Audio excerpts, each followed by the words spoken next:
तो रामचरितमानस पर शिक्षा मंत्री चंद्रशेखर के विवादित बयान पर आरजेडी में भी दो फाड़ होता हुआ नजर आ रहा है। पार्टी के प्रदेश अध्यक्ष जगदानंद सिंह जहां चंद्रशेखर के साथ खड़े हैं, वहीं उन्हीं की पार्टी के एक विधायक विजय कुमार मंडल ने चंद्रशेखर के बयान से किनारा कर लिया और साफ तौर पर कहा कि वे शिक्षा मंत्री के बयान के पक्ष में नहीं है। धार्मिक ग्रंथ है, उसका मैं सम्मान करता हूं, उस पर मैं कुछ भी टिप्पणी नहीं करता हूं। लेकिन शिक्षा मंत्री के बयान के बाद बिहार में सियासत गरमा गई है पूरी।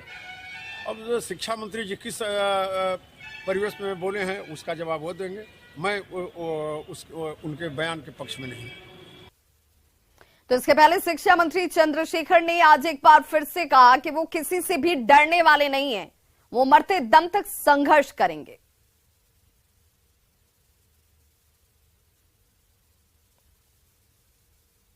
लेकिन लगातार लोग कह रहे हैं कि आप माफी मांगे, अब चाहे साधु संत हो या फिर जो विपक्षी पार्टियां हैं वो माफी मांगने की मांग कर। कौन साधु संत? आसाराम बापू जिनका अपना कोई चरित्र नहीं होता है? कौन परमहंस? उनसे माफी मांगू? जिनको ज्ञान के मामले में मैं कहूं तो शायद किसी दूसरे, हम तो MA पास आदमी है भैया, किसी मैट्रिक वाले से भी सीखना पड़ेगा जिनको, उनके कहने से माफी मांगू? जो कृत्य है वो तो सबके सामने है, उनको सजा मिल गई। तो जो उस तरह के संत हैं, आपको लगता है जो उजागर हो गया वो हो गया, और जो नीचे दबे हुए हैं उनका क्या चरित्र है ये समय बताएगा। लोग सनातन संस्कृति मैं ये की बात कहता हूँ, जो संत ये फतवा देता हो कि जी काट लेने वाले को मैं 10 करोड़ रुपया दूंगा, तो उन्हें यह समझना चाहिए कृष्णवंशी है, कृष्णवंशी किसी भी फतवे से नहीं डरते। अगर आप जी काटने की हौसला रखते हो तो देश के किसी कोना में बुला लो, आप पीछे हटने वाले नहीं हैं। कह रहा कृष्णवंशी हूँ, कृष्णवंशी, हर चीज का मुंह तोड़ जवाब देने वाले हैं, हम उस वंश के हैं, उस खानदान के हैं। लेकिन इसलिए सामाजिक न्याय और समाजवाद की स्थापना के लिए प्राणांत संघर्ष करूंगा, जिस तरह से हमारे आदरणीय सामाजिक न्याय के योद्धा लालू प्रसाद कर रहे हैं। हनुमान जी के भक्त हैं आप, ये पता चला है। क्यों नहीं हूँ भाई? हनुमान जी और राम जी के भक्त कौन नहीं है? मैंने कहा, लगातार कह रहा हूँ, मर्यादा पुरुषोत्तम राम को किसी परिचय की जरूरत नहीं है।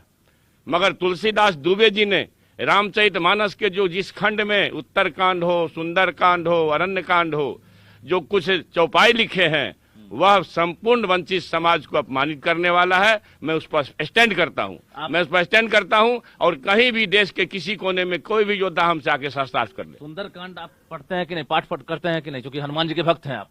मैं कहता हूँ, जो सुंदरकांड का ढोल गमार शूद्र पशु नारी कैसे पढ़ूंगा? ये पढ़ ही नहीं सकता हूँ। ढोल गमार शूद्र पशु नारी सकल तारना के अधिकारी, जो 90% बच्ची समाज के खिलाफ हो, जो आधी आबादी नारी शक्ति के खिलाफ हो, उस अंश को छांट के पढ़ता हूँ। ये बताइए कि पार्टी अगर आपके खिलाफ एक्शन लेती है या माफी मांगने कहती है तो माफी मांगेंगे आप? मैं आपको एक सीधी बात कहता हूँ, न मेरी पार्टी कभी कह सकती है और न मैं ऐसा कर सकता हूँ।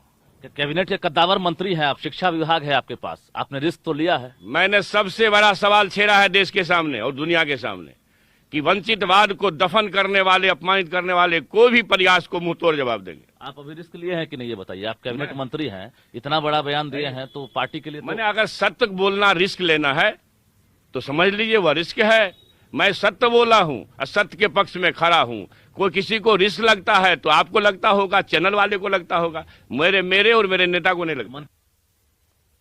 उधर शिक्षा मंत्री चंद्रशेखर के बयान पर जेडीयू ने बड़ा हमला बोला है। मंत्री अशोक चौधरी ने कहा है कि किसी की धार्मिक भावना से खिलवाड़ नहीं किया जाना चाहिए। साथ ही उन्होंने शिक्षा मंत्री से अपने बयान को वापस लेने की भी मांग की। हमारे साथ बिहार सरकार के भवन निर्माण मंत्री अशोक चौधरी हैं। मंत्री जी, आखिर क्या चल रहा है? आपके कैबिनेट के एक साथी रामचरितमानस पर सवाल उठा रहे हैं। देखिए, एक तो हमारी मेरा ये स्पष्ट राय है कि किसी भी धार्मिक भावना, जो धार्मिक ग्रंथ है, आज घर घर में रामचरितमानस और सुंदरकांड का पाठ होता है। हर घर में लोग रामचरितमानस को, भगवान राम को एक भगवान के रूप में, एक आदर्श के रूप में, मर्यादा पुरुषोत्तम के रूप में लेते हैं। उसी तरह से ना हम कुरान पर कभी बोलने का प्रयास करना चाहिए राजनीतिक जीवन में, सामाजिक जीवन में, है ना बाइबल पर कभी बोलना चाहिए। इन सब चीजों से परहेज करना चाहिए। और हम तो को एग्जिस्टेंस की बात करते हैं, हमारी पार्टी, हमारे नेता हमेशा को एग्जिस्टेंस की बात करते हैं कि हम हिंदू धर्म के भी अनुयायी हैं, हम मुस्लिम के भी सम्मान करते हैं और ईसाई को भी सम्मान करते हैं, हम सिख धर्म के प्रति भी अपना सम्मान रखते हैं। तो इस तरह ये भावना रहनी चाहिए। और अगर ये सिर्फ बात बोला जाए, किसी चौपाई को उठाकर कहीं पुटअप करिएगा, ये सत्य नहीं है ना कि तुलसीदास जी ने रामचरितमानस में बहुत सी चौपाई लिखी है, किस चौपाई को किधर पुटअप किया जाता है उसका ज्यादा महत्व है। अब उन्होंने कहा कि मैं अधम जाति विद्या पाए, भवनाथ जथा अहि दूध पिलाए, यह पंक्ति काक भुचंडी जी की है। संदर्भ यह है कि वे अपने शैव गुरु के पास शिक्षा लेने गए थे, तब गुरु ने कहा था कि शिव राम के भक्त हैं। यह सुनकर उस शिव भक्त को बड़ा आश्चर्य और बहुत गुस्सा आया। तब उन्होंने अपने क्रोध का कारण बताते हुए कहा कि मैं अधम जाति का होने के कारण विद्या पाकर उसी तरह का हो गया था जैसे सांप दूध पीने के बाद। और तुलसीदास जी ने एक बात और कही है, जाति पाति धनु धर्मु बराई, प्रिय परिवार सदन सुखदाई, सब ताजी तुम्हारी रहु राई, तेही के हृदय रहु रघुराई। मतलब कि गोस्वामी जी महर्षि वाल्मीकि के माध्यम से कहते हैं कि श्री प्रभु राम जात पात धन धर्म बरप्पन सब जिसने छोड़ दिया है उसी के हृदय में निवास करते हैं। तो जहां पर किसी चौपाई को आप उठाकर कहीं पुटअप कर दीजिएगा और लोगों को एक तरह से दिग्भ्रमित करने का प्रयास कीजिएगा, तो उससे तो जो धर्म के अनुयायी हैं, जो लोग इस पर विश्वास रखते हैं, उनको आहत होगा। तो वैसे चीजों से परहेज करना चाहिए। और मैं तो आग्रह करूंगा कि शिक्षा मंत्री हैं और एक जिसको बोलते हैं सीजन पॉलिटिशियन हैं, और उनको अपना ये बयान वापस लेना चाहिए।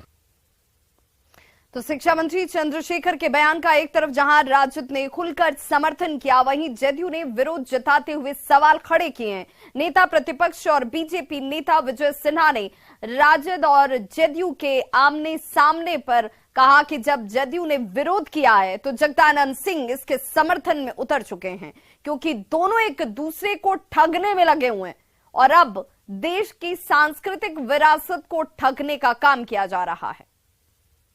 जदयू विरोध करेगा तो जगता बाबू तो समर्थन करेंगे ही, उनको अपना वर्चस्व दिखाना है। दो महाठग एक दूसरे को ठगने में जब असफल हो गए तो अब सांस्कृतिक विरासत पर भी चोट करने लगी। बिहार की जनता तो पहले ही इन लोगों के कारनामा से तंग तबाह है, अब बिहार की सांस्कृतिक विरासत की भी बर्बादी का शुरुआत ये लोग कर चुके हैं। ऐसा कि मुस्लिम वोटर्स पर निशाना साधने के लिए और निश्चित तौर पर ये तुष्टि करेंगे। है हिम्मत, कोई इस्लाम पर एक शब्द बोल ले